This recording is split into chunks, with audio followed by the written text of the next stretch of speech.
ইমেলটি পাঠিয়েছেন আমাদের একজন লিসেনার। তিনি যেভাবে লিখেছেন আমি সেইভাবেই পড়ছি। কেমন লাগলো সেটা অবশ্যই আমাদের পেজগুলোতে এসে আপনি জানিয়ে দেবেন। আমার নাম রিয়াদ। আমি বর্তমানে ইউরোপের ছোট্ট একটি শহরে বসবাস করি এবং এস্তোনিয়া ফিনল্যান্ড ও রাশিয়ার মাঝামাঝি অবস্থিত, যে দেশের লোক সংখ্যা মাত্র 13 লক্ষ। এদেশে আমি গত 2006 সালে অ্যানথ্রোপোলজির ওপরে মাস্টার্স করার জন্য আসি। বর্তমানে আমি এখানকার একটা শহর যেটার নাম হচ্ছে তালিন, সেখানে বসবাস করছি। আমার লেখাপড়ার বিষয়বস্তু এটার কারণেই আমাকে প্রায় সময় বিভিন্ন প্রত্নতাত্ত্বিক বিষয় নিয়ে রিসার্চ করতে হয়। কিছুদিন আগে আমার প্রফেসরের নির্দেশে আমি ও আমার সাথে আরো 3 জন মিলে তালিন শহরের পাশে ওল্ড টাউন নামে একটি জায়গায় যাই। বলে রাখা ভালো যে এই ওল্ড টাউন জায়গাটি আমাদের পুরান ঢাকার মতন, তবে এখানে খুব কম মানুষ বসবাস করে।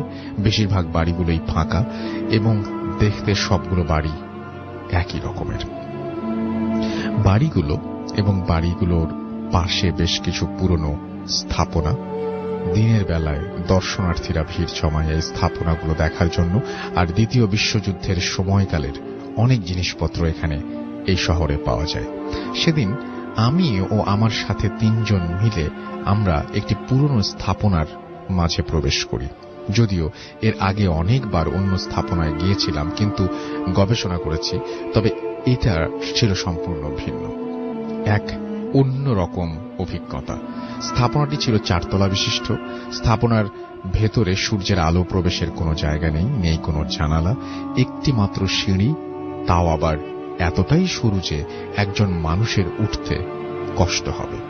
স্থাপনার আরেকটি চমক হল সিঁড়িটি শুধু ওপরের দিকে নয়, বরং মাটির গভীরেও চলে গেছে। মাটির নিচে রয়েছে আরো 2টি তলা। আমাদের প্রজেক্টটা ছিল মাটির নিচের তলার জিনিসপত্র তথ্য নির্ণয় করা। আমাদের 4 জন হাতের টর্চ নিয়ে কর্তৃপক্ষের অনুমতি সাপেক্ষে মাটির নিচতলায় সিঁড়ি বেয়ে চলে যাই। মাটির নিচে প্রথম তলায় কিছু পৌরাণিক জিনিসপত্র থাকলেও দ্বিতীয় তলায় কিছু চমকপ্রদ জিনিস ছিল। তার মধ্যে ছিল দ্বিতীয় বিশ্বযুদ্ধের সময়কার হামলা করা বোমার কিছু অংশ, মানুষের খুলি, কিছু ধাতব পাত্র ও ধাতবের তৈরি বড় বড় কলসির মতো। আমরা আমাদের ডিভাইস দিয়ে জিনিসগুলো পরীক্ষা করতে করতে হঠাৎ একটি জায়গায় আমার চোখ আটকে যায়। একটি মরচে ধরা 4 কোণা ধাতব কৌটা, যেটার গায়ে কিছু একটা লেখা। যে লেখাটা কোনোভাবেই ওই মুহূর্তে লাইটের আলোয় পড়তে পারছিলাম না, কিন্তু কেন যেন আমার খুব আগ্রহ জন্মে সেই ধাতব কৌটাটির ওপর।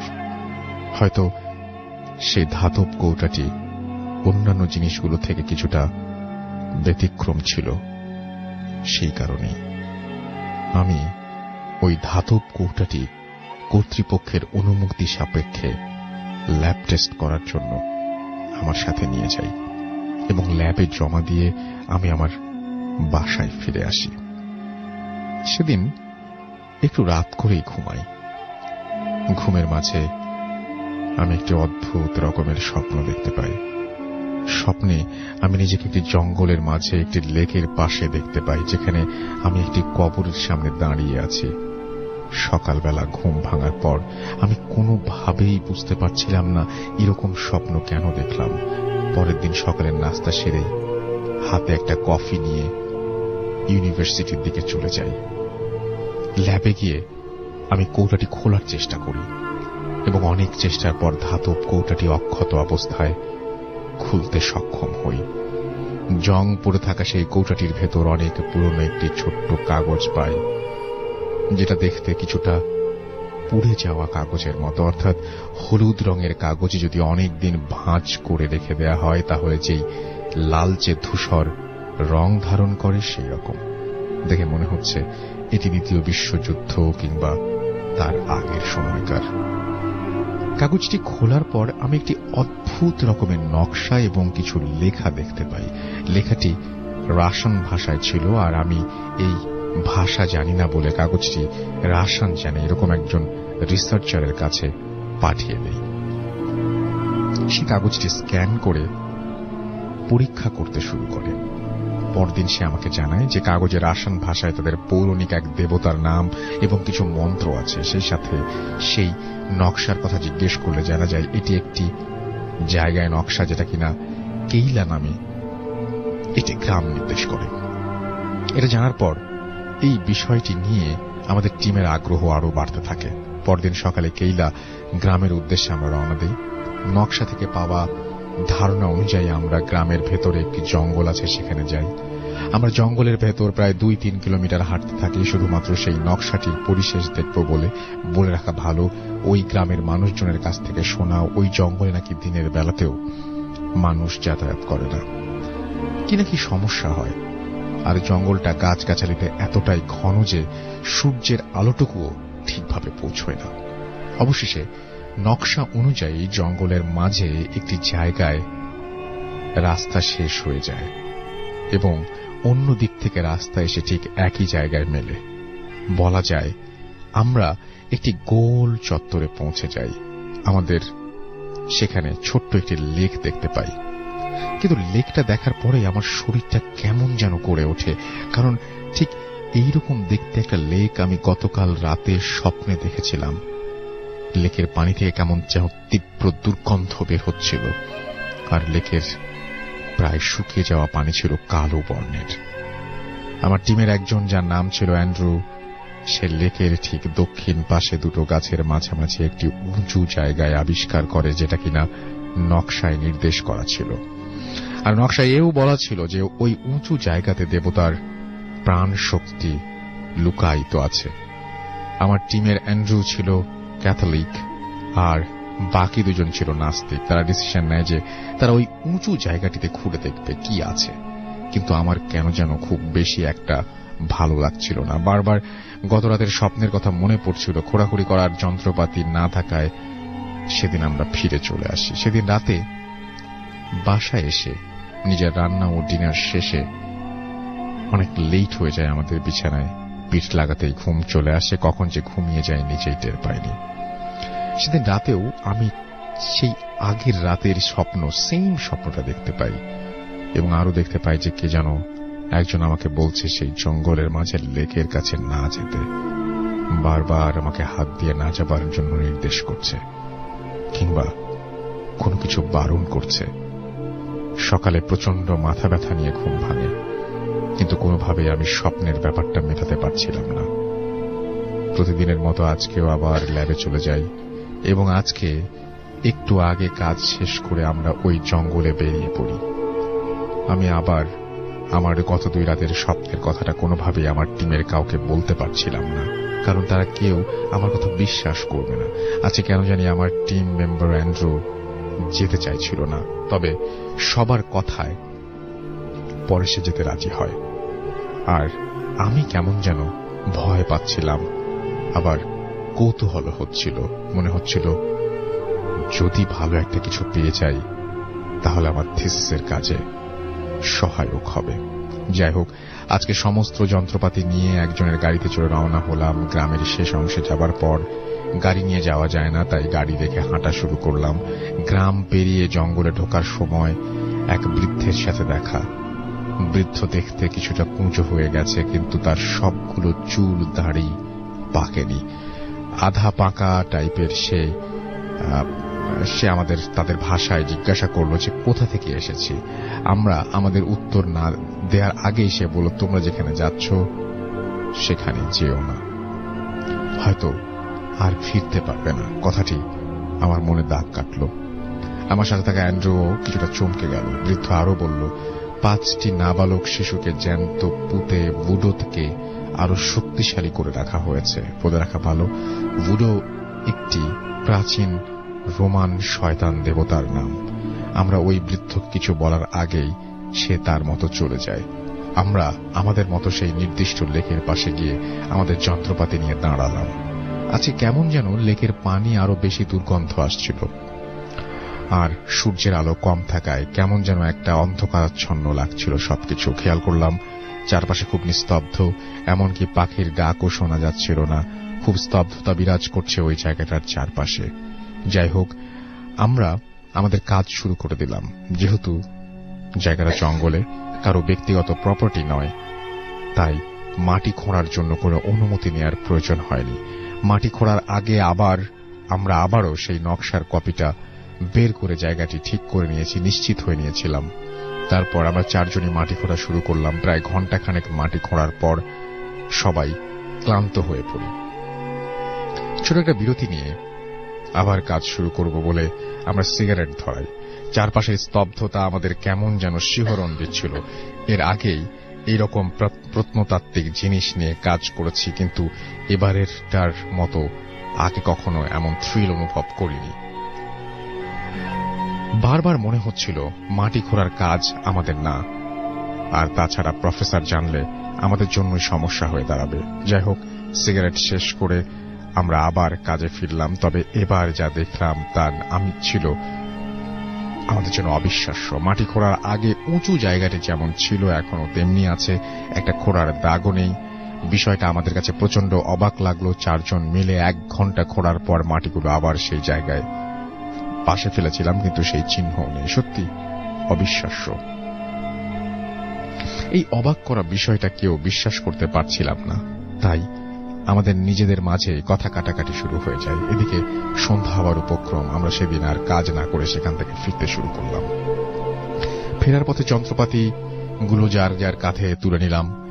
গাড়ি পর্যন্ত আসতে প্রায় 1 কিলোমিটার হাঁটতে হবে। আমি আবার সেই যন্ত্রপাতি কাঁধে নিয়েছিলাম।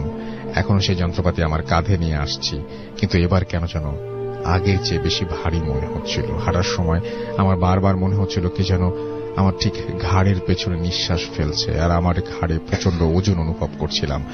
বারবার চমকে উঠছিলাম আমাদের পেছনে কারো হেঁটে আসার আওয়াজ শুনে। শুকনো পাতার উপর পা ফেললে যেমন মরমর আওয়াজ হয়, ঠিক সেই আওয়াজ আসছিল আমাদের পেছন থেকে। আমাদের পাশে ঝোপের মাঝ দিয়ে কি যেন দৌড়ে গেল এবং আওয়াজ হচ্ছিল। আমাদের বুঝতে বাকি রইল না যে আমরা কোনো খারাপ একটা জায়গায় চলে এসেছি। এসব থেকে পরিত্রাণ পাওয়ার জন্য আমরা খুব দ্রুত পা চালালাম, কিন্তু যেখানে 1 কিলোমিটার পথ হওয়ার কথা 15-20 মিনিটে সেখানে 1 ঘন্টা হাঁটার পরে আমরা গাড়ির কাছে পৌঁছাতে পারলাম না। আমরা 4 জনই প্রচন্ড ঘামছিলাম। গাড়ি স্টার্ট দিয়ে আমাদের টিম মেম্বার প্যাট্রিক এক টানে গাড়ির স্পিড বাড়িয়ে দিল। তখন আমরা জঙ্গল পেরিয়ে গভীর গ্রামে, যেই দেশে মোট 13 লাখ মানুষ বাস করে, সেই দেশের একটি অজপাড়াকা গ্রামে কজনই বা বাস করতে পারে সেটা খুব সহজে অনুমান করা যায়। আমাদের গাড়ি থেকে আমরা আশেপাশে কোনো বাড়ি দেখতে পাচ্ছিলাম না। অনেক দূরে উঁচু গির্জা ছাড়া আর কিছুই চোখে পড়ছিল না। কেমন যেন গাড়িটা খুব ভারী হয়ে গিয়েছিল। গাড়ির স্পিড কোনোভাবেই বাড়ছিল না। মনে হচ্ছিল একটা কিছু গাড়িটাকে পেছন থেকে টেনে ধরেছে। মোটামুটি বেশ কিছুক্ষণ পর আমরা শহরে প্রবেশ করি। সেদিন রাতে আমি 1 মুহূর্তের জন্য ঘুমোতে পারিনি। বারবার সেই স্বপ্ন আর স্বপ্নের সাথে মিলে যাওয়া জায়গাটির কথা মনে পড়ছিল। পরদিন সকালে জানতে পারি আমাদের সাথে থাকা আর একজন টিম মেম্বার টেরেন্স গত রাতে সিঁড়ি থেকে পড়ে পা ভেঙেছে, আর অ্যান্ড্রু প্রচন্ড জ্বর। প্যাট্রিকের সাথে কথা বলার পর জানতে পারলাম যে প্যাট্রিক নাকি সেদিন জঙ্গল থেকে ফেরার পথে এক অদ্ভুত রকমের জিনিস দেখে, যেটা কিনা সারা গায়ে ছোপ ছোপ দাগ, মুখটা কিছুটা ঘোড়ার মতো, আর হামাগুড়ি দিয়ে সেই উঁচু জায়গা থেকে পেছন পেছন আসছিল। অ্যান্ড্রু সুস্থ হবার পর ওর কাছ থেকে জানতে পারি আমি যেই স্বপ্ন দেখছিলাম ও নাকি সেম স্বপ্ন দেখেছিল, কিন্তু লজ্জায় কাউকে কিছু বলতে পারেনি। তখন বুঝতে পারি কেন অ্যান্ড্রু সেদিন যেতে চাইছিল না। কিন্তু 2 জন একই রকম স্বপ্ন দেখা, আবার বাস্তবে সেটার সাথে মিল পাওয়া, সবকিছুই কি কাকতালীয়? আর প্যাট্রিকের বর্ণনা দেয়া সেই অদ্ভুত জিনিসটির ব্যাখ্যা, এগুলো সবই কি মিথ্যা? পরে আমরা স্থানীয় লোকজনদের কাছে জানতে পারি 2য় বিশ্বযুদ্ধের সময় অনেক লাশ ওই জঙ্গলের মাঝে লেকে ফেলা হয়েছিল, আর তারও আগে লেকের ওপর উঁচু জায়গাটাতে কজন মহিলা 5টি বাচ্চাকে জ্যান্ত পুঁতে ফেলেছিল তাদের ভুডো নামের দেবতাকে সন্তুষ্ট করার জন্য। আর তারপর থেকেই ওই জায়গাটি অভিশপ্ত জায়গা হিসেবে পরিচিত আর পরিত্যক্ত ঘোষণা করা হয়। আমরা এখনো যখন সেই দিনটির কথা ভাবি, তখনই আমাদের সেই রহস্যের হাতছানি দেয়। আমি এখনো আমার স্বপ্ন আর বাস্তবতার কোনো ব্যাখ্যা, এখনো সুরাহা পায়নি। এই ছিল ঘটনা, এবং আশা করছি যে এই ঘটনাটি আপনাদের ভালো লেগেছে। আমাদের সঙ্গে আছেন আহমেদ বাবু এই মুহূর্তে, এবং আমরা কোনো কথা না বাড়িয়ে সরাসরি চলে যাব তার কাছে, তার ঘটনা শোনার জন্য। আপনারা সবাই অধীর আগ্রহে বসে আছেন, আমি জানি, আমিও অধীর আগ্রহে বসে আছি। চলুন সরাসরি চলে যাই তার কাছে। জি বাবু, আসসালামু আলাইকুম। ওয়ালাইকুম আসসালাম রাসূল ভাই। জি, আমি কাহিনীতে চলে যাব সরাসরি। আর এই কাহিনীটা আমাকে বলেছে হচ্ছে সুনীল, ওর দাদার আমলের কাহিনী। সম্ভবত এটা তখন নাকি আপনার দেশ বিভাগের আগে, একদম ভারতবর্ষ ছিল সে সময়কার কাহিনী। তো এই কাহিনীটা হচ্ছে যে একটা জমিদার বাড়ি, এটা হচ্ছে ময়মনসিং এর এদিকে ছিল আর কি, ময়মনসিং এর দিকটাতে। তো তখন ভারতবর্ষ আর কি বড়, এবং যে কাহিনী বলেছে তার দাদা সে সময় ওই তাদের জমিদারি প্রথাটা উঠে যাচ্ছে আর কি, তখন উঠে গেছে এবং সম্পত্তি ভাগ হয়েছে। তো এরকম সময় তার দাদা শহরে ছিল আর কি, কলকাতায় ছিল। তার দাদার ডাক পড়ে আর কি, যে বলে যে তোমার সম্পত্তির এটা ভাগাভাগি করে তুমি তোমার যা যা আসে সেগুলো নিয়ে যাও আর কি। তো ওর ফ্যামিলিতে দুঃসম্পর্কের কিছু আত্মীয় ছিল, এবং ওর দাদা ছিল আর কি সেখানে সেই ইসে আর কি। তো শুনলে দাদা যখন নাকি ময়মনসিং এ আসে, তার কলকাতার জব ছেড়ে, চাকরি ছেড়ে, তিনি চাকরি করতেন আর কি। তো সেই সময়টা আর কি ওই জায়গাটা আর কি বেশ পাহাড়ি টাইপের ছিল, মানে খুব বেশি মানে একটু জঙ্গল ঘেরা, পাহাড় টাহাড় আছে, এবং মানে বেশ বন্য পরিবেশ আর কি। এর মধ্যেই তার পুরুষদের জমিদারি ছিল, এবং তারা ছিলেন বেশ অত্যাচারী টাইপের আর কি, অত্যাচারী টাইপের। এবং পরবর্তীতে আর কি তারা মানে যিনি লাস্ট চলে যান আর কি, এবং তার হিসাবটা করে যান, তিনিও আর কি বেশ মানুষের রোষানলেই পড়েন আর কি, এরকম একটা অবস্থা ছিল। এবং অতীতে কিছু তাদের ফ্যামিলির কিছু মানুষকে মানুষ মেরেও ফেলছে, এরকম কিছু। যাই হোক, শুনলে দাদা যখন ওখানে যায় তখন যে দেখে যে পরিবেশটা মোটামুটি, তখন আর জমিদারির ব্যাপারটা নেই ওখানে। তবে তার যে উকিল তিনি এবং তাদের যে ম্যানেজার ছিলেন তিনি ওই বাড়িটাতে তাকে নিয়ে যান আর কি, নিয়ে যে ওখানে রাখেন, দেখান বাড়িটা, বিশাল বাড়ি, এবং তার অন্যান্য যে জিনিসগুলো বুঝে নেওয়ার সেগুলো তাকে বোঝাতে থাকেন। এবং তার এক দুঃসম্পর্কের এক হয় আর কি, মানে যেটাকে বলে জেঠি বা সামথিং ছিল আর কি। তিনি তার সাথে সব কমিউনিকেশন অ্যান্ড সবকিছু মেনটেন করতেন, কারণ তারই নাকি আরো কিছু মানে ওনার দাদার যে জেঠি আর কি, তারই নাকি আরো কিছু মানে প্রাপ্য ছিল কিছু অংশে কি হিসাব কিতাবে আর কি। তো যাই হোক, তো ওনার সাথে ওনার কথাবার্তা বলা লাগে এসব ব্যাপারে। তো উনি ওখানে যাওয়ার পরে বেশ কিছুদিন কেটে যাওয়ার পরে ওনার যে বন্ধু, মানে ওর দাদার বন্ধু, শুনলে দাদার বন্ধু একটা চিঠি পায় ওর দাদার কাছ থেকে যে সে অসুস্থ আর কি। শুনলে দাদা যে সে অসুস্থ ছিল, বেশ অসুস্থ হয়ে গেছে হঠাৎ করে। অসুস্থতার লক্ষণটা হচ্ছে সে লিখছে তাকে চিঠিতে যে সে হঠাৎ করে জ্বালা পোড়া হয় তার, এবং তখন সে জ্বালা পোড়াটা এতটুকু হয়, শারীরিক জ্বালা পোড়া, সে কিছুই করতে পারে না, সে আপনার সব তার জ্ঞান হারিয়ে যায় আর কি, সে নিজের জ্ঞান থেকে বেরিয়ে যায়। সে তার দাদার বন্ধুকে অনুরোধ করে তাকে ওখানে আসতে আর কি। তার দাদার যে ফ্রেন্ডটা থাকে সে খুব ক্লোজ একটা ফ্রেন্ড, এবং তার সাথে অনেক কিছু শেয়ার করে, খুব ক্লোজ ফ্রেন্ড। তো সে তখন ওখান থেকে ইংল্যান্ডে যাওয়ার জন্য রেডি হচ্ছিল আর কি, বিদেশে যাবে পড়তে সেই সময়। তো সেই সময় অনেকে আইন বিষয়ে পড়াশোনা করতে যেত আর কি এরকম। তো যাই হোক, তো ওই বন্ধু যখন নাকি এই চিঠি পায়, চিঠি পেয়ে তখন চিন্তা ভাবনা করে সে চলে আসে এদিকে বিভিন্নভাবে আর কি। তার আসার বর্ণনা নাই দিলাম, আসার বর্ণনা দিছিল, বাট সেটা আমি নাই দিলাম। তো বিভিন্নভাবে চলে আসে। আসার পরে সে যে তার বন্ধুর সাথে দেখে, বন্ধুকে দেখতে পায় যে সে একটা রুমে শুয়ে আছে, বেশ আগের থেকে বেশ শুকায় টুকায় গেছে, চোখের নিচে কালি পড়ছে, মানে মানুষের নাম ধরে ডাকে, কেউ আসতেছে না। এবং এক পর্যায়ে গর্জনটা এমন ভাবে মানে ওনাকে এফেক্ট করে যে ওনার মনে হয় মাথার মধ্যে কিছু আসতেছে, এবং মনে হচ্ছে যে কোন একটা ভয়ঙ্কর প্রাণী ওই সিঁড়িতে উঠে আসবে। তো ওই অবস্থায় উনি জ্ঞান হারায় ফেলে, জ্ঞান হারায়। তো ওনার কতক্ষণ জ্ঞান হারালো ছিল উনি জানে না, বাট ওনার যখন জ্ঞান ফেরে তখন দেখে যে উনি ওনাকে ঘাটে শোয়ানো, মানুষজন আশেপাশে আছে, জিজ্ঞেস করে কি হয়েছে, তখন বলে যে আমি এরকম এরকম দেখছি। তো সবাই শুনে, সবাই একজন একজনের চেহারার দিকে তাকায়, মুখ চাওয়াচাই করে, কিন্তু কেউ কিছু বলে না। বলে আপনি দুঃস্বপ্ন দেখছেন, আপনাকে আমরা এখানেই পাইছি ভিতরে সিঁড়ির গোড়ায়, এবং আপনি প্রায় একদিন অচেতন ছিলেন। তো এরকম বলার পর যেটা হয় যে সে শুয়ে থাকে, নর্মালি বসে থাকে, শরীরটা খারাপ। তো হঠাৎ তার যেটা হয় যে গা জ্বালা পোড়া করে, গা জ্বালা পোড়া করতে করতে প্রচন্ড মনে গায়ে কেউ আগুন ধরায় দিচ্ছে, এবং এই যন্ত্রণা সহ্য না করতে পেরে উনি বেহুশ হয়ে যায়। তখন উনি দেখে যে এখানে তো ওনার কেউ নাই, উনি যে ফেরত চলে যাবে সেটাও উনি ওনার জেঠিমাকে জানান যে আমি চলে যেতে চাচ্ছি কলকাতায়, আমি পরে এগুলো আমার শরীরে, কিন্তু ওনার যে শরীরের অবস্থা যাওয়ার মতো না। আচ্ছা, এই কারণেই উনি ওনার বন্ধুকে চিঠি লিখছে। তো ওনার বন্ধু আসে, বন্ধু ওনার কথাগুলো শুনে বলে চল আমি দেখি তোর কি অবস্থা, আমরা পারলে তোকে নিয়েই যাই এখান থেকে, কি ঘটনা।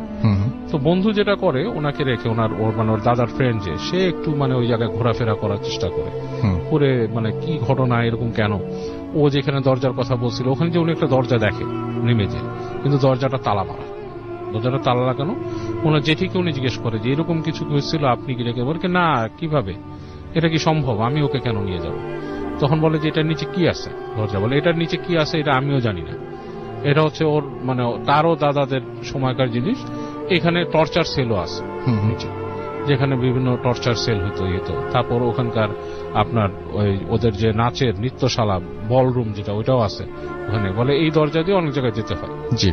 তো ওনার বন্ধুর খুব কিউরিয়াসিটি জাগে ব্যাপারটা নিয়ে, উনি বলে জেঠিমা আমাকে কি আপনি চাবি ম্যানেজ করে দিতে পারবেন, বলে না এই গেটের চাবি এখানে নাই, আপনি ম্যানেজারের সাথে কথা বলেন, উনি যদি আপনাকে কোনোভাবে ব্যবস্থা করে দিতে পারে। তো উনি যান ম্যানেজারের সাথে অনেক রিকোয়েস্ট করেন, বলেন যে আমাকে চাবি দেন, আমি দেখতে চাই কি ঘটনা, ওর কি হলো আর ও কেন এরকম অসুস্থ হচ্ছে। তো এটারও কোনো আসলে ম্যানেজার কিছু বলে না। তো ওনাকে যেটা করে, একদিন এরকম উনি বসে আছে এক জায়গায়, ওই বসে ছোট্ট একটা দোকান ওখানে, সেখানে ওই সময়কার সময় গরুর দুধের চা তৈরি হতো আর কি। তো উনি ওখানে বসে বসে বাইরে গ্রামের একটা গুড়ের চা খাচ্ছে আর কি। তো এই সময় ওই বাসার একজন ভৃত্য, খুব বয়স্ক, সে এসে বলে যে বাবু আপনার সাথে একটু কথা বলতে চাই। তো উনি বলে যে কি ব্যাপার, কি নিয়ে কথা বলবা, বলে যে আমি ওই বাবুর সুনীল বাবু, ওই যে বাবু যে আছে ওনার যে অসুস্থতা, উনি যে অসুস্থ কেন আপনাকে আমি বলতে চাই কি হয়েছে। তো বলতেছে কি ব্যাপার, বলে যে ব্যাপার হচ্ছে যে ওনাদের এই বাড়ির সম্পত্তি নিয়ে অনেক ব্যাপার আছে, ওনার জ্যাঠার ছেলেরাও অনেক আগ্রহ, ওনারা খুব অত্যাচারী ছিলেন। আচ্ছা। তো সম্ভবত ওনার জেঠিমা অনেক জানে, জাদুটোনা জানে, জাদুটোনা করছে। আর ওই যে আপনি যে রুমে ঢুকতে চান, যেখানে ঢুকতে উনি যে ভয় পাইছে বলতেছে, ওখানে কিন্তু উনি আসলেও ঢুকছে, কারণ ওইখানে কিন্তু ঢুকে ওনার জেঠিমা মাঝে মাঝে আপনাকে মিথ্যা বলছে যে ওখানে ঢুকে না। বলে আপনি আমাকে কেন বলে দিচ্ছেন এগুলা, বলে আমি ওনার ভালো চাই, উনি তো এগুলোর সাথে জড়িত না, উনি কিছুই জানে না, উনি আসছে ওনার হিস্সা নিয়ে যেতে এখান থেকে, আর তো কিছু না। কিন্তু এখানে এরকম হয়, ওইখানে একসময় ওখানে অত্যাচার করতে ওখানে বাঘ পালতো উনি, একদম অন্ধকার কুঠুরির মধ্যে বাঘ রাখতো উনি, এবং ওই বাঘের মুখে ওনার যাকে মৃত্যুদণ্ড দেওয়া করতো ঠেলে দিত, বাঘের ঘরে ফেলে দিত উনি। আচ্ছা। এছাড়াও অনেক টর্চার সেল ছিল, নর্তকীদেরকেও ঠেলে দিত, এরকম ব্যাপার আছে। তো উনি বলে তাহলে আমার তো ওখানে ঢোকা দরকার, বলে ওইটা ম্যানেজারের রুমে চাবি আছে, আপনি চাইলে যে দেখতে পারেন ওখানে কি আছে। তো ওনার বন্ধু যেটা থাকে উনি খুব করে ম্যানেজারের যে রুম থেকে একদিন ওই কাজের লোকের সহায়তায় চাবিটা উনি ম্যানেজ করে এসে উনি ওই রুম খুলে ঢুকে নিচে যে দেখে আসলেই ওই যে ওখানে যে নামছে মানুষ, পায়ের ছাপ, ধুলার মধ্যে পায়ের ছাপ যে এবং বোঝা যাচ্ছে যে এখান থেকে মানুষ ওঠানামা করে, যে এরকম একটা ব্যবস্থা আছে। তো উনি ওই চাবিটা নিয়ে তো আর ওখানে রেখে দিতে পারবে না, উনি ঢুকে যে ওই রুমগুলা দেখে, রুমগুলা দেখে আসার পরে উনি চুপচাপ চাবি রেখে চিন্তা করে যে ওনার বন্ধুকে নিয়ে উনি চলে যাবেন ওখান থেকে। তো যেটা হয় রাত্রেবেলা, ওই দিন রাতে আর কি, উনি ঘুমাচ্ছেন, উনিও ওই রকম শব্দ পান যে ওনার গেটকে নক করতেছেন। জি। তো উনি ওই নক শুনে উনি উঠে আস্তে আস্তে করে ফলো করে আসেন, কিন্তু উনি যেটা দেখেন যে ওনার রুম নক করছে আসলে কোনো না আর কি, ওই চাচি বা কেউ করেননি, ওই রুম নক করছে কাজের লোকটা, এবং ওনাকে আস্তে আস্তে ফিসফিস করে বলেন যে ওই যে দেখেন। তো উনি দেখে যে ওই যে লণ্ঠন হাতে ওই যে জেঠি থাকে, উনি হেঁটে ওই রুম দিয়ে যাচ্ছেন দরজা দিয়ে। তো উনি ওইটার সাথে ফলো করে ঢুকেন ভিতরে আস্তে আস্তে, ওই জেঠি যায়, উনি আস্তে আস্তে করে পাটি ওখানে যান। যাওয়ার পরে দেখেন দূর থেকে একটা ঘরের ভেতর থেকে খুব আলো বাড়ছে নিমছে এরকম কিছু আর কি। তো উনি যে আস্তে করে উকি দেন, ওখানে উকি দেওয়ার পর দেখে যে ওখানে একটা অগ্নিকুণ্ডর মতো জ্বালানো, ছোট্ট একটা অগ্নিকুণ্ড, সেখানে ওই জেঠি কি দিচ্ছে এবং উনি মন্ত্র পড়তেছেন। এবং ওই পাশে ঠিক আগুনের ওই পাশটাতে কিছু ছায়া মূর্তির মতো আছে, তাদেরকে দেখা যায় না, বোঝা যায় না, বাট বোঝা যায় কিছু ছায়ামূর্তির মতো দাঁড়ানো এখানে। তো উনি জিনিসটা দেখে মানে জিনিসটার এতটা ভয়াবহ ছিল জিনিসটা, যে জেঠির যে রূপটা ছিল সেখানে সেটাও বেশ ভয়াবহ, চুল টুল খোলা, এবং উনি বেশ ভয় পেয়ে যান ওইটা দেখে। উনি ভয় পেয়ে উনি আস্তে ধীরে উনি ওখান থেকে চলে আসেন, উঠে আসেন, ওখানে আর থাকেন না, এবং এসে দেখেন বন্ধুর কাছে, দেখে বন্ধু সরাসরি হিম হয়ে গেছে, মানে ঠান্ডা। তো উনি বন্ধুকে তাড়াতাড়ি উনি ওনার সাথে যে ওই লেপটের চাদর ছিল তা দিয়ে ঢেকে ঢেকে দেন, দেখে উনি ওই রাতে ওখানে বন্ধুর সাথে ঘুমায় যান। এখন পরদিন উনি যে দেখেন সবকিছু ঠিকঠাক, উনি ব্যবস্থা করেন ওনার বন্ধুকে নিয়ে যাবেন ওখান থেকে। তো সবকিছু মোটামুটি রেডি হয়। শেষ মুহূর্তে এসে যে ম্যানেজার যে নিয়ে যাবে বলে যে আজকে তো আপনাদের বেরোতে পারতেছেন না, আপনাদের কালকে যেতে হবে, আজকে যাওয়া সম্ভব না বাসা থেকে। তো উনি একটু হতাশ হন, যে উনি মনে করছিলেন যেটা থেকে আমি পালিয়ে গেলেই মনে হয় ভালো, আর যদি বন্ধুকে নিয়ে যেতে পারি এখান থেকে ভালো। তো রাতের বেলা উনি ঘুমিয়ে আছেন ওই দিন রাতে, বন্ধু রুমে ঘুমান নাই, নিজের রুমে ঘুমাইছে। তো উনি দেখতেছে যে ওনার বিছানার চারপাশ দিয়ে কিছু এরকম ছায়ামূর্তি ঘুরতেছে, বেশ লম্বা লম্বা ছায়ামূর্তি ঘুরতেছে। আর উনার ঠিক মাথার কাছে ওই জেঠি, কিন্তু অন্ধকারের মধ্যে, উনি বুঝতেছে, একে বলতেছে যে তুই ওকে নিয়ে যেতে আসছিস, ওকে তো যেতে দিব না, আর তুই যদি নিজের প্রাণ নিয়ে যেতে চাস তুই চলে যা এখান থেকে। তো এটা ওনাকে বলার পর উনি মানে ঘুমের মতো তন্দ্রার মতো ছিল, উঠে দেখে যে কেউ নাই রুমের ভিতরে। বাট উনি মেসেজটা পেয়ে উনি খুব ভয় পায়।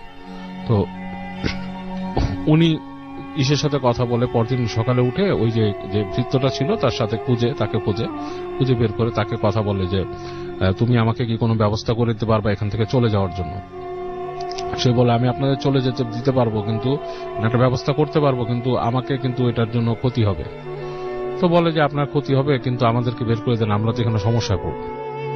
তো এটা বলার পরে ওই লোক ওনাদেরকে মানে ওই একটা পথ বলে যে এদিক থেকে এরকম সকালবেলা বের হয়ে দিকে চলে যাবেন, এদিক থেকে চলে গেলে মানে আপনারা মোটামুটি সমস্যার থেকে বের হয়ে যাবেন। কিন্তু এই পথটা সোজাসুজি এদিক দিয়ে যায়নি, এটা গ্রামের ভেতর দিয়ে ঘুরে ঘুরে গেছে। তো উনি ওই দিক থেকে বের হন সকালবেলা, ওইরকম কথা, বন্ধু কাউকে চোখে মানে কাউকে যখন কেউ দেখে না এরকম সময় বের হয়ে যায় বন্ধুকে নিয়ে। তো যেতে যেতে যেতে রাস্তার মধ্যে তখন একটা সময় বিকালের মতো হয়ে যায় আর কি, বিকালের মতো হয়ে যায়। তো তখন উনি আবার ভয় পায় যে যদি কোনো ক্ষতি হয় বা কিছু। এর মধ্যে ওনার বন্ধু অনেকবার বলছে তার গা জ্বালা পোড়া করতেছে, অনেক কিছু এরকম হচ্ছে। তো উনি ঘুরতে ঘুরতে ঘুরতে উনি মানে দিশা পায় না কি করবে, আশেপাশে কোথাও যাওয়ার মতো জায়গা নেই। তো ওখানে কাছে দেখে যে ওখানে যে একটা গ্রামের মধ্যে ছোট্ট একটা টিনের ঘরের মতো একটা মসজিদের মতো করে রাখছে। তো ওইখানে দেখে যে খুঁজে দেখে, তাকায় দেখে যে ওইখানে একজন মৌলানা সাহেব আছেন। তো উনি যে তাকে বলেন যে আমাদেরকে একটু হেল্প করেন, আমরা আপনার ধর্মের না, কিন্তু আমাকে একটু হেল্প করেন। কি বলে যে এরকম আমার বন্ধু এরকম সমস্যায় পড়ছে, সে মানে উনি বলেন না কোন জমিদার বাড়ি বা নাকি, এটা বলেন না, বলে যে এরকম সমস্যায় পড়ছে, তাকে এরকম মনে হয় কালো জাদু করা হয় এই সে। তো মৌলানা সাহেব বলে অবশ্যই, বলে আপনি কি আমাকে সাহায্য করবেন? তো বলে যে হ্যাঁ অবশ্যই করব, কেন করব না। কারণ তাদের ওই সময় আরো ব্যাপারটা আরো কঠিন ছিল, মানে তাদের মানে ধর্মীয় ব্যাপারটা এতটা ছিল, মানে এক একজনের বিলিফটা কেউ কারো কাছে আর কি খুব যেতে চাইতো না আর কি। তো মৌলানা সাহেব বলে অবশ্যই করবো, আপনি আপনার বন্ধুকে বসান। উনি নিয়ে এক জায়গায় বন্ধুকে বসায়, বসানোর পরে উনি তার বন্ধুকে একটা পানি নিয়ে আসেন, একটা এরকম মটকির মধ্যে পানি নিয়ে আসেন। বলে যে এটা হচ্ছে বরই পাতার পানি, বরই পাতা ভিজানো, এটা হচ্ছে সবচেয়ে পবিত্র পানি হয়, বরই পাতা ভিজায় যে পানিটা হয় সেটা হচ্ছে পবিত্র পানি। তো বরই পাতার গুণ অনেক, তো এটা দিয়ে তাকে আপনি গোসল করান, আপনার বন্ধুকে গোসল করান। তো এটা দিয়ে ওইদিকে উনি কিন্তু পুরো নেতায় গেছে বন্ধুটা, ওই যে ইসের দাদা। তো ওনাকে ওইটাতে গোসল করায়, গোসল করানোর পরে মৌলানা সাহেব ওনাকে ঝাড়া শুরু করে এবং ওই প্রত্যেকটা ঝাড়ার সময় উনি চিৎকার চেঁচামেচি করতে থাকেন। তো এক সময় তার মুখ দিয়ে কথা বের হয় যে তার উপরে একটা জিন চালান করে দিয়েছিল করে, এবং ওই জিন তাকে আস্তে আস্তে মেরে ফেলার ইসে ছিল। তো মৌলানা সাহেব অনেক কামেল ছিলেন, উনি করে জিনকে সরায় দেন এবং তার শর্তই থাকে, বলে যে তুমি একজন মানুষ, সে যেটাই হোক সে মানুষ, তুমি তাকে ক্ষতি করতে পারবে না। হ্যাঁ, সে বিশ্বাসী মানুষ, সে সৃষ্টিকর্তাকে বিশ্বাস করে, অনেক কিছু বলে তারপর থেকে সরায় দেয় এবং তাকে বলেন যখন জিনিসটা শেষে ওনার প্রসিজার শেষ হয়ে যায় তখন বন্ধুকে বলেন যে আপনি জানি না আপনি কতটুকু বিশ্বাস করবেন, আমি আপনাকে তো আপনার অন্য ধর্মের মানুষ, আপনাকে আমি বলতে পারি না যে দোয়া পড়েন বা এটা সেটা, বাট আপনাকে আমি পানি দিতে পারি, পানিটা আপনার বন্ধুকে খাওয়াবেন, আর অবশ্যই অবশ্যই আপনি সত্যির পথে থাকবেন, আপনার বন্ধু বিশ্বাসী, এটা আমি জানি, বুঝতে পারছি, তাকে দেখি সৃষ্টিকর্তাকে সে বিশ্বাস করে, এবং এই জিনিসটা সে আলোচনা করুক, আরো চিন্তা ভাবনা করুক, সে যাতে এই দিকেই ফোকাস থাকে সবসময়। পানিটা খেতে বলবেন, এইভাবেই করবেন। তো খাওয়াই দিয়ে অনেক কষ্ট মৌলানা সাহেব ওনাদেরকে বলে দেয় কিভাবে নদী পার হয়ে যেতে হবে, ওখান থেকে কিভাবে চলে যেতে হবে। তো ট্রাই করে অনেক কষ্টে শেষে সে তাকে কলকাতায় নিয়ে আসে। তো কলকাতায় নিয়ে আসার পরে ওনার কিন্তু অনেক কমে যায়, ওনাকে পানি দিছে, ওই ধরনের প্রবলেমগুলো ওনার মধ্যে আর হয় না, এবং পরবর্তীতে উনি মানে অনেক আরো স্টাডি করার পরে উনি মানে ধর্মের প্রতি সম্পূর্ণ বিশ্বাস নিয়ে আসেন, বিশ্বাসী একজন ধার্মিক হয়ে যান, এবং উনি কিন্তু ওনাদের ওই সম্পত্তির অংশগুলোও আস্তে ধীরে পরবর্তীতে পান। কিন্তু এখানে দেখা গেছে ওনার যে জেঠি ছিলেন তিনি অনেক কিছুই ওনার আত্মসাৎ করে ফেলছিলেন সম্পত্তির থেকে। এটাই ছিল কাহিনী। থ্যাংক ইউ সো মাচ বাবু ভাই আপনার ঘটনার জন্য। আমরা আবার আপনার কাছে ফিরে আসবো। ধন্যবাদ। আমরা চলে যাব এখন বাবু ভাইয়ের কাছে এবং বাবু ভাইয়ের কাছ থেকে আরেকটা ঘটনা শুনে আসবো। আশা করছি এই ঘটনাটা আপনাদের ভালো লাগবে। চলুন শুনে আসি। রাসেল ভাই, এই কাহিনীটা হচ্ছে আপনার সাগরের কাহিনী। এটা হচ্ছে মোহাম্মদপুরের একটা জায়গা, দ্যাট ইজ অ্যাকচুয়ালি মোহাম্মদপুরের একটা জায়গা, স্পেসিফিকলি বলার কিছু নেই। আচ্ছা, যাই হোক, ওদের সাগরদের বাসা যে জায়গা, সেই বাসার মানে অপোজিটে যে রাস্তার পাশে একসময় ছিল নদী। জি। এখন সেখানে শহর হয়ে গেছে, মানে বিল্ডিং টিল্ডিং অনেক কিছু অবস্থা। তো ওই রাস্তার মোড়টা সম্পর্কে সবার কাছেই ও শুনত, ওর মুরব্বীরা, যে রাতের বেলা যখন নাকি ওরা হাঁটতো ওদিক দিয়ে, ওনারা যখন হাঁটতেন, ব্যাক ইন আমিও মনে হয় তখন ছোট, হয়তো স্কুলে পড়ি, এরকম সময়কার কথা। তো তখন আমি কিন্তু ওদিক দিয়ে গেছি রাসেল ভাই, নিজে সাইকেল চালায় তখন গেছি ওদিক দিয়ে, আমার ভয় লাগতো না, আমি কিছু দেখি নাই। বাট ওর মুরব্বীরা নাকি বলছে ওখানে নাকি অনেক কিছু দেখতো তারা, দেখা জিনিসের মধ্যে অনেকে দেখছে যে মাথা ছাড়া মানুষ রাস্তা দিয়ে হাঁটতেছে, এরকম কিছু। তো সাগর ওখানে থাকে, তাদেরই বাড়ি, সে তাদের বাড়িতে যেটা এক্সপিরিয়েন্স করতো যে হচ্ছে তাদেরকে মনে হতো ওর কাছে যে ও প্রায় রাস্তার মধ্যে শব্দ শুনতো আর কি, এটা ওইটা বিভিন্ন রকমের শব্দ, মানে উইয়ার্ড শব্দ। আবার ওর কাছে মনে হতো মাঝে মাঝে যে ওদের যে জানালার মধ্যে কেউ রাতের বেলা মানে জানালার ওই পারে কেউ আছে, এরকম লাগতো। তো ও ভয়ে ভয়ে ঘুমায় যেত। একদিন যেটা হয়েছে, ওর পরীক্ষার আগে ও মানে সাধারণত রাত করে পড়তো না, গভীর রাতে, বাট ওই দিন সে মানে রাত করে পড়ার চিন্তা করছে, কারণ বন্ধুরা পড়ে এবং তার প্রিপারেশন ভালো ছিল না, সামনেই ম্যাট্রিক পরীক্ষা। তো ও চিন্তা করে কি যে ওই দিন ও রাত জেগে পড়বে। তো রাত জেগে পড়ার যাতে রাত জাগার অভ্যাস নেই রাসেল ভাই, তারা কিন্তু সহজে জাগতে পারে না, তারা ঘুমে একদম মানে অবস্থা খারাপ হয়ে যায়। তো সাগরও চেষ্টা করছিল, কিন্তু তার অবস্থা একদমই খারাপ হয়ে যাচ্ছে। তো একসময় সে চিন্তা করলো দুধ ঘুমায় পড়ি। তো রাত তখন 1টা-1:30 বাজে, খুব বেশি বাজে নেই। তো রাত তখন ওই জায়গাও যে খুব একটা জায়গা যে কোয়াইট হয়ে যায়, এখন তো ঢাকা 1টা-1:30টার দিকে খুব একটা কোয়াইট হয় না, তো তাও কিছুটা হয়ে গেছে আর কি। তো এই অবস্থায় ও মানে রুমের লাইটটা নিভায় দেয়। তো তখন দেখে যে হালকা মানে গুড়ি গুড়ি বৃষ্টি পড়তেছে। তো ঘুমানোর সময় জাস্ট চোখের এক কোণা দিয়ে সে দেখে যে কুকুর হাঁটতেছে রাস্তা দিয়ে, স্ট্রিট ল্যাম্পের আলো নিচে। তো ওর যেটা আই ক্যাচিং হয়তো চোখ সরে যেত, দেখে যে স্ট্রিট ল্যাম্পটা ফ্লিক করে 2বার। ফ্লিক করার পর কুকুরগুলা মনে হলো কেমন যেন একটু নড়াচড়া বেশি করলো। একসময় স্ট্রিট ল্যাম্পটা বন্ধ হয়ে গেল, এবং বন্ধ হওয়ার আগে দিয়ে সে দেখলো কুকুরগুলা শেপ শিফট করলো, মানে তাদের শেপ চেঞ্জ করলো। যখন আলোটা নিভে গেল ঠিক ওই মুহূর্তে কুকুরগুলো মনে হলো যে বসার থেকে মানুষ হয়ে গেল, হঠাৎ দাঁড়ায় পড়লো, মানে দাঁড়ায় মানুষ হয়ে গেল, লাইক মানুষের শেপ হয়ে গেল। এবং এই লাইট নিভাতে সে কিন্তু মানুষ পুরো দেখে নাই, বাট সে দেখছে মানুষের শেপের হয়ে গেছে। এখন ও একবার ভাবলো এটা কি লাইটের খেলা, তার কিন্তু ঘুম তখন ঠাস করে চলে গেছে মাথার থেকে, যে আলো আধারিয়ে অনেক সময় খেলা খেলে মানুষের মধ্যে, ছায়ার খেলা, লাইট অ্যান্ড শ্যাডো। তো একবার ভাবলো সেরকম কিছু কি। পরে সে ভাবলো না, সে দেখলো যে ওই লাইট নিভে যাওয়াতেও দূর থেকে আলো আসতেছে, এবং ওই মানে ওই জায়গাটা বোঝা যাচ্ছে, এবং বৃষ্টির সাথে কিছুটা আলোকিত, এর মধ্যে বৃষ্টির সাথে হালকা বাতাসও যাচ্ছে, বাতাসও বইতেছে। ভালো মতন খেয়াল করে দেখলো দূর দিয়ে মনে হচ্ছে 3টা লম্বা লম্বা ছায়া, এবং এই লম্বাগুলা প্রায় সাধারণ মানুষের হাইট না, 8-9 ফিট এরকম হবে, উঁচু উঁচু হাঁটতেছে। হাঁটতেছে, একবার এই পাশে আসে, মানে কাছে আসে, আবার যখন আলোর কাছাকাছি চলে আসে আবার ওদিকে চলে যায়, ঠিক ওই জায়গাটাতেই সার্কেল করতেছে। তো ওর জায়গা দিয়ে না, ও যতটুকু দেখতে পাচ্ছে, ও ভাবছে যে আমি যদি আমাদের ঠিক উপরেই ছাদ, ওরা থাকতো 6 তলায়, আমি ঠিক উপরেই ছাদে যদি উঠি তাহলে আমি আরো জিনিসটা আরো সুন্দর দেখতে পাবো, ভালো মতন দেখতে পাবো। পুরা ঘুম কিন্তু গন। সে করে কি, আস্তে করে উঠে যে সে মানে ওই হেঁটে হেঁটে মোবাইলটা নেয়, মোবাইলটা নিয়ে আস্তে আস্তে সিঁড়ি ঘরে বের হয়। সিঁড়ির দরজা যখন খুলে তখন সে শুনতেছে যে তাদের যে ছাদের যে গেটটা ঠিক উপরে, ইমিডিয়েটলি উপরের তলায় একটা লোহার গেট আর কি ছাদে, ওইটা ঠাস ঠাস ঠাস ঠাস করে বাড়ি খাচ্ছে, কিন্তু ওই দরজা কিন্তু লাগানো থাকে রাতের বেলা, দারোয়ান তালা মেরে দেয়। তো ও চিন্তা করলো ছাদের দরজা খোলা, আবার দেখে ঠান্ডা বাতাস একটা আসতেছে, সিঁড়ি দিয়ে যাচ্ছে, বৃষ্টি হালকা পড়তেছে এই সময়। তো তারপরও খুব অ্যাডভেঞ্চারাস মাইন্ডে বা কিউরিয়াস মাইন্ডে দরজাটা লাগায়, ফ্ল্যাটের দরজাটা লাগায়। যখন সিঁড়ির কাছে উঠে রাসেল ভাই, যখন দরজাটা দিয়ে ঢুকবে, দেখে দরজাটা হালকা ভেজা। এই সময় সে দেখে সিঁড়ির এখান থেকে লম্বা লম্বা এরকম ছায়ার মতো মানুষ, লাইক ছায়ার মতো জিনিস, মানুষ বললে ভুল হবে, শেপটা মানুষের মতো, এর জন্য তাই বলছি। উপরের অংশটা বোঝা যায় না যে কি চেহারা বা কিছুই বোঝা যায় না, পা দুটো বোঝা যাচ্ছে লম্বা লম্বা। এগুলো খুব সুইফটলি, মানে ম্যাটার অফ লাইক, মানে খুব স্পিডে, লাইক খুব যেমন ফাইটার জেট যেরকম স্পিডে যায় সেরকম তার পায়ে দিয়ে সাত করে পাস করে চলে গেল নিচে, মানে 1 সেকেন্ডের জন্য গেটে, এবং পরবর্তী সেকেন্ডে তাকে পাস করে সিঁড়িতে নেমে গেল। এবং ওগুলো নামার সাথে যে বাতাস, সে বাতাসও তার গায়ে লাগছে, এবং ও তো ওখানে ফ্রিজ হয়ে যায়, ও আর কোথাও ওঠার চিন্তাও করতে পারে না। পরের সেকেন্ডে দেখে আবার তার সামনে দিয়ে উঠে চলে যায়, উঠে ঠিক ছাদের ওই গেট দিয়ে। এইবার যখন ছাদের গেট দিয়ে উঠতেছে তখন দ্রিম করে ছাদের গেটটা বন্ধ হয়ে যায়, একদম খুব জোরে বাড়ি দিয়ে ছাদের গেটটা বন্ধ হয়ে যায়। তো ও তখন এটা আর সহ্য করতে পারে না, বাসার ভিতরে চলে আসে, এসে বাসায় শুয়ে পড়ে, শুয়ে কাঁপতে কাঁপতে যতটুকু দোয়া দুরুদ পারে পড়তে পড়তে সে ঘুমিয়ে যায়।